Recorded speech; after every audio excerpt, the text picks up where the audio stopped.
Bismillahirrahmanirrahim. Assalamualaikum warahmatullahi wabarakatuh. Selamat pagi.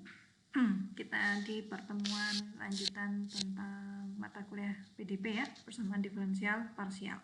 Kalau di pertemuan pertama kalian sudah mencoba mencari tahu ya pengantar PDP itu apa, klasifikasinya seperti apa, lalu bagaimana cara menyelesaikannya kalau tidak perlu metode yang rumit gitu ya.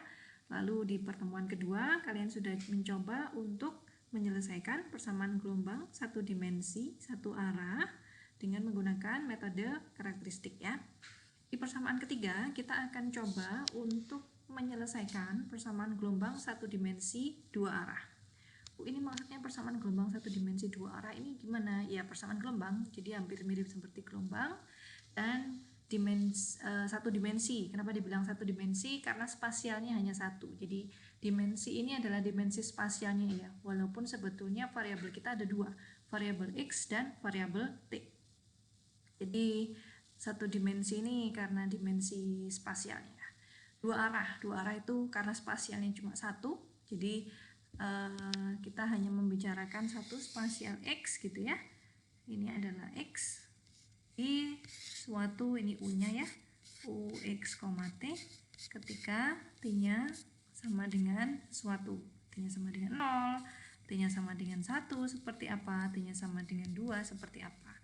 Jadi nanti kita bisa punya animasi ya, suatu simulasi bagaimana gelombang berjalan, gelombang satu dimensi dua arah itu berjalan. Oke. Jadi secara umum persamaan gelombang satu dimensi dua arah itu bisa kita formulasikan sebagai persamaan diferensial order 2 ya, order 2 nih. Ya, ini sempat saya singgung di akhir pertemuan pertama kalau tidak salah ingat ya. Jadi ada di akhir pertemuan pertama saya singgung bagaimana untuk mereduksi persamaan diferensial parsial order tinggi menjadi n persamaan diferensial parsial order 1. Artinya kalau saya punya persamaan diferensial parsial order 2 ini ya, saya punya ini adalah persamaan diferensial parsial order 2 dan homogen ya, homogen. Linear nggak? Linear ya, karena tidak ada perkalian dengan suku, tidak ada perkalian dengan fungsi u maupun dengan variabel tak bebas maupun dengan variabel bebasnya maksud saya. Oke, jadi kalau di pertemuan pertama akhir itu Anda sudah mengetahui ya bahwa kurang lebih itu kita bisa reduksi menjadi PDP order 1, lebih mudah untuk diselesaikan. Nah, tentunya kalau PDP itu biasanya kita punya syarat awal dan syarat syarat awal, kecepatan awal ya. Jadi kalau ini adalah solusi awal atau syarat awal, yang ini adalah kecepatan awal. Kecepatan awalnya adalah sin 2x. Oke. Kita bisa mereduksi PDP order 2 linear ini menjadi PDP order 1. Bagaimana caranya? Dengan cara memfaktorkan ini. Jadi kalian bisa melihat ini sebagai, saya review sedikit, misalkan begini. Anda punya a kuadrat sama dengan a kuadrat min b kuadrat sama dengan 0. Ini bukan, jangan saya sama dengankan dulu. Ini sama dengan 0. Oke, faktornya bagaimana? Biasanya kalau kita punya begini, saya zoom sedikit ya, biar lebih jelas. Oke, saya naikkan sedikit ya. Jadi seringkali persamaan itu, kenapa Anda butuh untuk mengetahui bagaimana memfaktorkan ini di SMA atau di MA, karena akan dipakai di tingkat atas. Oke, faktor dari a kuadrat min b kuadrat adalah a min b dan a plus b ya. Ini sama dengan 0. Jika ini sama dengan 0, maka dia a min b plus a plus b. Anda bisa hampir samakan lah, kita miripkan gitu ya, bentuk ini dengan bentuk ini. Jadi ini adalah a kuadrat dan ini adalah b kuadrat. Artinya bentuk ini bisa saya faktorkan menjadi kuadrat u per 2t. Jadi kalau saya melihat ini sebagai a kuadrat dan ini sebagai b kuadrat, maka saya peroleh do per do T, do U per do T min C, do U per do X ya, dikalikan dengan do U per do T ditambah C do U per do X ya. Nah, benar enggak ini? Sama enggak kira-kira? Beda ya, ini enggak sama ya, hati-hati ya. Seringkali memang kita melihatnya seolah-olah berarti begini Bu, beda. Kalau yang ini ya, kalau yang ini itu jadinya adalah do U per do T kuadrat dikurangi C kuadrat do U per do X kuadrat ya. Padahal yang kita mau adalah do kuadrat U per do T kuadrat atau turunan 2 kali U terhadap T. Kalau yang ini nah, kalau yang ini adalah turunan pertama U terhadap T dikuadratkan. Jadi saya turunkan dulu lalu saya kuadratkan.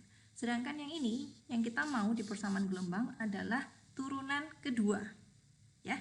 Jadi pastikan bahwa Anda mengetahui perbedaan antara turunan kedua dengan turunan pertama dikuadratkan. Ini berbeda ya. Oke, jelas ya sampai sini. Lalu faktornya bagaimana Bu? Sebenarnya saya sudah pernah membahas itu di materi pertemuan pertama ya. Tapi sambil saya review biar Anda juga lebih ingat. Oke. Jadi yang kita faktorkan adalah operatornya, bukan melihatnya bukan gitu ya. Jadi do kuadrat per do T kuadrat min C kuadrat do per do X kuadrat. Ini operator terhadap U ya. Jadi ini operator yang kita lihat sebagai A kuadrat min B kuadrat gitu ya. Jadi saya punya apa? Do per do T min C do U ini bukan U nya belum saya ikutkan ya, do per do X dan do per do T ditambah C do per do X U gitu ya, sama dengan 0. Ini antara kurung saya dan C nya hampir mirip ya. Jadi apa? Jadi di sini saya bisa simbolkan dengan V. Jadi saya punya sistem PDB ya. Sistem PDP order 1 dari PDP order 2 tadi, yaitu yang pastinya saya punya do T per do XU, do T per do T U, do U per do T ditambah C do U per do T do X sama dengan V ya, ini ya. Atau ini sebenarnya boleh dibolak-balik. Jadi kalian mau pakai yang ini atau saya tuliskan biar sama ya, biar sama dengan yang bawah. Itu lebih enak kalau ini plus. Ini saya ganti begini. Sebenarnya sama saja. Oke. Jadi ini yang min. Oke. Ini yang min dan ini yang plus. Ya. Jadi kebalik, salah lagi ya, maaf. Jadi kebalik bahwa yang ini yang saya maunya yang U itu yang min dan ini yang plus ya. Jadi saya dapat apa? Saya dapat do U per do T min C, do U per do X sama dengan V, dan do V per do T plus C sama dengan 0.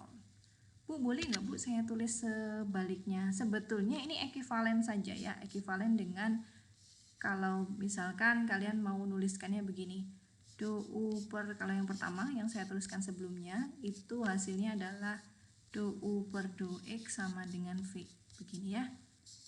Kan faktornya boleh dibolak-balik, jadi dia sifatnya komutatif. Iya betul, jadi boleh saja sebetulnya dituliskan begini ya. Jadi ini ekuivalen sebetulnya, dua sistem persamaan diferensial parsial order 1 ini sama gitu.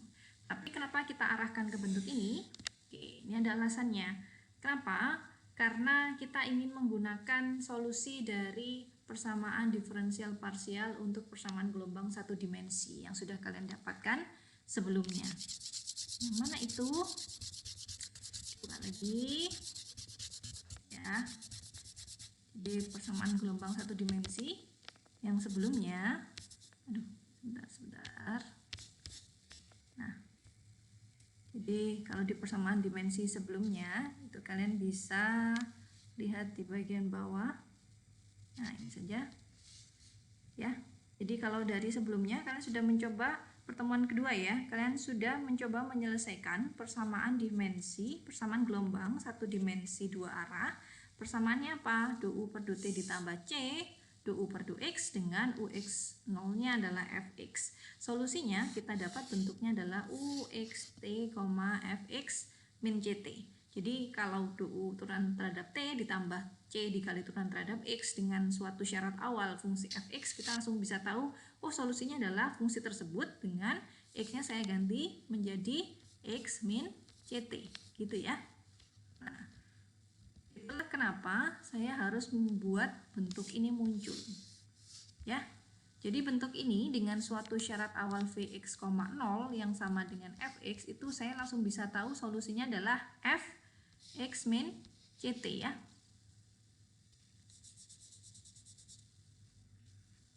Fx, maka solusinya dari ini adalah Vxt-nya itu adalah Fx min CT ya. Lebih mudah ya, tanpa kita harus menyelesaikan, karena kita sudah menyelesaikan di pertemuan sebelumnya. Oke. Jadi kalau dari yang di sini berarti kita butuh apa? Kita butuh nilai Vx, 0 ya, yang belum kita tahu, yang belum kita peroleh. Nah, Vx 0 kan sama dengan Fx. Oke, kita harus dapat dari mana? Kita harus mencari tahu dari kaitan dengan syarat awal yang di sini. Karena kita belum gunakan sama sekali informasi tersebut untuk mencari solusi dari PDP order 2. Ya. Oke. Nah, kita bisa memanfaatkan persamaan pertama dari sistem 1. Kita tahu persamaannya tadi du per du T min C, du per du X sama dengan V ya. Artinya ketika saya evaluasi di titik X, 0, nilai persamaan ini juga tetap berlaku. Karena persamaan ini berlaku untuk semua V, X, T.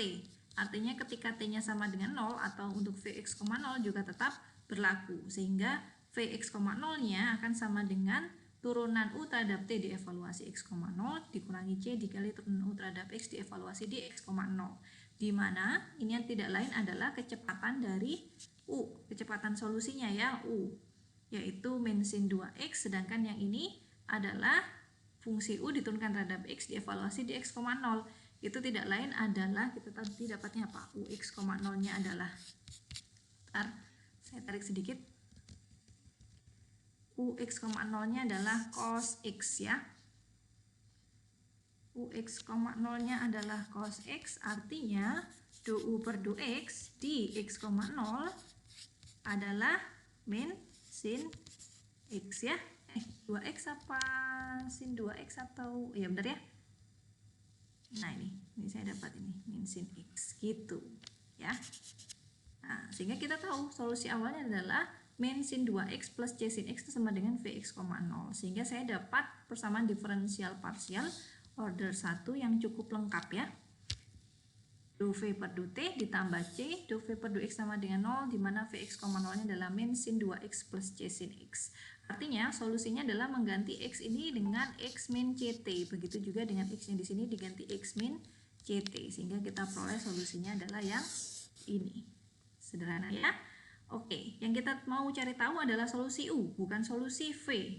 Sehingga kita substitusikan ke PDP yang pertama. Sistem PDP tadi ada dua persamaan, terhadap sama yang solusinya membutuhkan U dan V ya. Yang V kita sudah tahu, di mana persamaan pertama tadi ininya sama dengan V. Saya ajak kalian ke atas sedikit. Nah, di sini. Sekarang kita akan menyelesaikan V-nya sudah ketemu, kita akan menyelesaikan yang ini. Di mana V-nya adalah fungsi yang tadi, fungsi X min CT tadi. Sehingga saya dapat ini ya, PDP-nya dengan nilai awalnya cos X.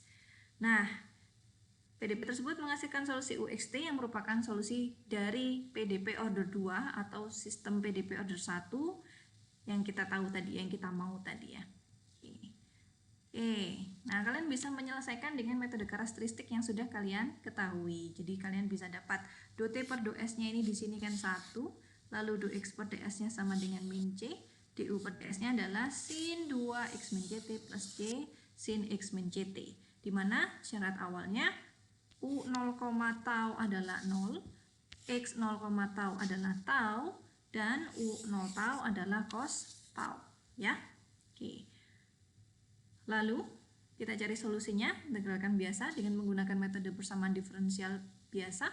Kalian akan dapat T-nya sama dengan S, X-nya sama dengan min CS plus tau, sedangkan U-nya belum dapat saya tentukan. Kenapa belum dapat ditentukan? Karena saya maunya integral terhadap S, tapi fungsinya masih belum dalam S gitu ya, belum dalam S dan tau.